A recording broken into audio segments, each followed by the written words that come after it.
আলহামদুলিল্লাহি রাব্বিল আলামিন ওয়াসসালাতু ওয়াসসালামু আলা সাইয়্যিদিল মুরসালিন ওয়া আলা আলিহি ওয়া আসহাবিহি আজমাইন। قال الله سبحانه وتعالى: يا أيها الذين آمنوا إذا تداينتم بدين إلى أجل مسمى فاكتبوه صدق الله العظيم।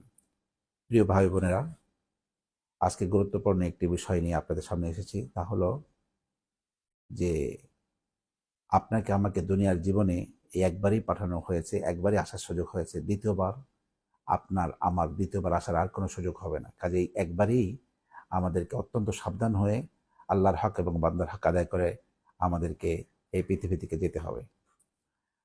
তো এই জন্য আপনার আমার উপরে যে বান্দার হকটা রয়েছে, তার মধ্যে ব্যক্তিগত কোনো ব্যক্তির হক থাকতে পারে, হক রয়েছে।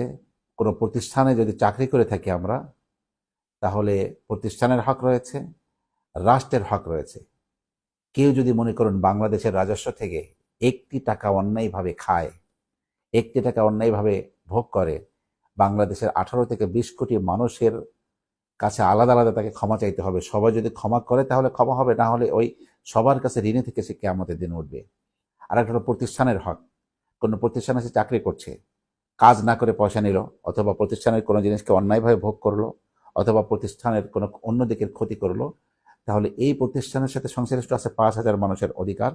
5,000 মানুষের হককে নষ্ট করলো, 5,000 মানুষ তাকে আলাদা আলাদা ক্ষমা করতে হবে, না হলে তার ক্ষমা হবে না। আরেকটা হলো ব্যক্তিগত টাকা, ব্যক্তিগত কোনো হক, ব্যক্তিগত কোনো পাওনা। তাই জমি জেরাত হোক, পণ্য হোক, টাকা হোক, অন্য যে কোনো কিছু হোক, অথবা তার নামে বদনাম অন্যায়ভাবে ছড়ানো হলো কিন্তু সেই দোষে দোষী নয়, এরকম কোনো হক যদি কেউ নষ্ট করে, ব্যক্তি যদি তাকে ক্ষমা করে দেয় তাহলে ক্ষমা হয়ে যাবে।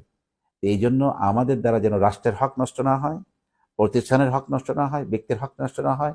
আমরা যেন সকলের হক আদায় করে পুত পবিত্র হয়ে আল্লাহ সুবহানাহু ওয়া তাআলার দরবারে হাজির হতে পারি। দয়াময় আল্লাহ আমাদেরকে সেই তৌফিক দান করুন, আমিন।